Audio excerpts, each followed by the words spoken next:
पूछती हूं कि क्या ये बेचैनी भारतीय जनता पार्टी को नहीं है कि अधिसूचना जारी होने से चंद महीने पहले आप मंत्रिमंडल विस्तार करते हैं और उसमें जातियों का गुलदस्ता सजाकर आप जनता के सामने रखते हैं। आपने, अच्छा ये सच बताइए कि आपने इन नेताओं का प्रोफाइल देखा, इनका काम देखा या इनकी जाति देखी? देखिए, भारतीय जनता पार्टी का जो कार्यकर्ता होता है उस कार्यकर्ता की जाति नहीं देखी जाती है, प्रोफाइल तो यह देखी जाती है। गुलदस्ता तो सजाया ना आपने। मैं समझा इसलिए रहा हूं कि वो हमारे माननीय विधायक हैं, एक हमारे साथी हैं, अभी भारतीय जनता पार्टी के सदस्य के रूप में भारतीय जनता पार्टी का हिस्सा बने हैं, उनको विधान परिषद के लिए मनोनयन हुआ है। जिनको मंत्री बनाने का माननीय मुख्यमंत्री जी को अधिकार है, उस पर सवाल उठाने का श्री अखिलेश यादव जी को कोई अधिकार नहीं। और उनको यह समाज उनके इस बयान को देख रहा है, जिन समाज के लोगों को मंत्री पद दिए जाने के बाद श्री अखिलेश यादव जी ने आलोचना की है, उसका हिसाब 2022 में उसी जनता की अदालत में होगा उनसे। जिस जनता की अदालत में 14, 17, 19 में हिसाब हुआ है, वही हिसाब 22 में भी होगा। केशव जी, मेरे सवाल का आप संदर्भ समझिएगा, उसके बाद फिर आप वापस जवाब दीजिएगा। मैंने आपसे ये सवाल इसलिए पूछा क्योंकि ओबीसी वोट बैंक एक ऐसा वोट बैंक रहा है जो वो किसी भी दल का स्थायी तौर पर साथी नहीं रहा। वो कभी बहुजन समाज पार्टी का रहा, कभी वो समाजवादी पार्टी का रहा। पिछली मर्तबा चुनावों में उसने आपको साथ दिया।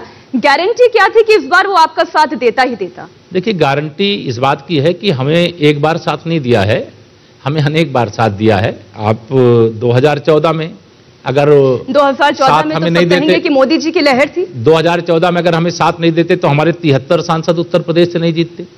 2017 में साथ नहीं देते तो हम 325 अपने सहयोगियों के साथ विधायक नहीं जिता करके लाते।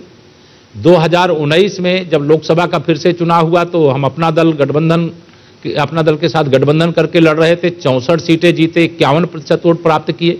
तो यह लगातार समर्थन कर रहा है और वो लगातार समर्थन करने से ही अभी तक क्या किया था, चाहे सपा हो, बसपा हो, कांग्रेस हो, इन दलों ने विशेष तौर से पिछड़े वर्ग के बीच में, अनुसूचित वर्ग के बीच में इस प्रकार का भ्रम फैलाने का काम किया था कि भारतीय जनता पार्टी अगड़ों की पार्टी है, ये भारतीय जनता पार्टी वैश्यों की पार्टी है, ये पिछड़ों और गरीबों की पार्टी है नहीं।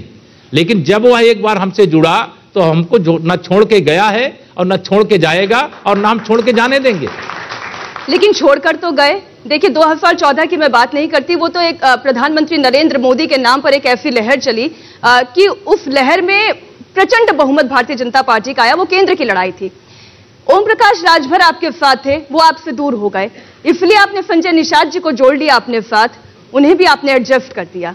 देखिए, जो जाने की इच्छा रखता था लगातार सरकार में कोई रह करके और सरकार के खिलाफ ही बोलेगा तो सरकार उसको सर पे बैठा के नहीं चल सकती। लेकिन भारतीय जनता पार्टी को इस बात का गर्व है कि समाज के हर हिस्से को हमने हिस्सेदारी दी है और हर वर्ग में हमारा वोट बैंक जो 2014 से तैयार हुआ है वो लगातार बढ़ा है और बढ़ रहा है और बढ़ता रहेगा। कहा तो यह भी जाता है कि जब तक नए मंत्रियों की नेम प्लेट का रंग सूखेगा तब तक तो चुनाव आचार संहिता लागू हो जाएगी। वो क्या काम करेंगे और अपने लोगों के लिए वो कितना खड़े हो पाएंगे? मीनाक्षी जी, ये अखिलेश यादव जी की बेचैनी आपको ना हो, उनको बेचैन रहने दीजिए। वो जो भी हैं उनकी बेचैनी मैं जानता हूं क्यों है, क्योंकि मैं जातियों का नाम लेकर के यहाँ पर कोई चर्चा नहीं करना चाहता। लेकिन जिन भी समाज से आने वाले लोगों को मंत्री पद की शपथ दिलाई गई है, वहाँ की खुशी का अंदाजा आप अपने टीम को भेज करके पता कराइएगा। किसी को इस प्रकार का जब सम्मान मिलता है, वो संपूर्ण समाज यह मानता है कि भारतीय जनता पार्टी ही एक ऐसी पार्टी है जो सबका साथ सबका विकास का बात की नहीं करती है, बल्कि करके दिखाने का काम करती है। और ये सपा, बसपा, कांग्रेस के लोग ये सबका साथ सबका विकास की जगह कुछ का साथ कुछ का विकास, जैसा मौसम देखा वैसा रंग बदला, जैसा अवसर देखा उस प्रकार की बयानबाजी दी। राम भक्तों पर गोली चलाने वाले समाजवादी पार्टी के लोग अब कुंभ में जाकर के संगम में डुबकी लगाना पड़ रहा है इनको, और ये बताना पड़ रहा है कि हम तुष्टीकरण करने वाले केवल नहीं हैं। तो ये भारतीय जनता पार्टी की वैचारिक विजय है। और भारतीय जनता पार्टी ने जिस रास्ते को चुना है, आज इस देश के अंदर तुष्टीकरण की घटिया राजनीति करके जिस प्रकार से इस देश की स्थिति परिस्थिति को बिगाड़ने का काम किया, और भाजपा के सत्ता में आने के बाद, माननीय नरेंद्र मोदी जी के सत्ता में आने के बाद लगातार माहौल खराब करने की कोशिश करते हैं, जबकि देश प्रगति के पथ पर आगे बढ़ रहा है। गरीब से गरीब व्यक्ति के जीवन में खुशहाली आ रही है, किसानों की आमदनी बढ़ रही है, नौजवानों को बिना मतलब 1 रुपए की रिश्वत दिए प्रतिभा के आधार पर नौकरी मिल रही है। ये श्री अखिलेश यादव जी की सरकार में बिना पैसा दिए प्रतिभाशाली हो चाहे कुछ भी हो नौकरी मिल ही नहीं सकती थी। तो यह सब बदल श्री अखिलेश यादव जी हों, राहुल गांधी जी हों, प्रियंका मैडम हों, मायावती जी हों, इनको सबको पसंद नहीं आ रहा है। लेकिन हम तो खुलेआम कहते हैं कि 100% में से 60% वोट हमारा है, 40% वोटों में बंटवारा है और बंटवारे में भी हमारा है।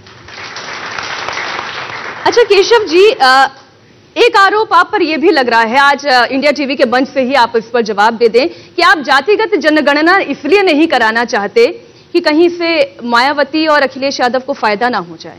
भारतीय जनता पार्टी ने बहुत स्पष्टता से कहा है जाति जनगणना कराना अभी तो राज्यों को अधिकार भारत सरकार की ओर से दिया गया है और अगर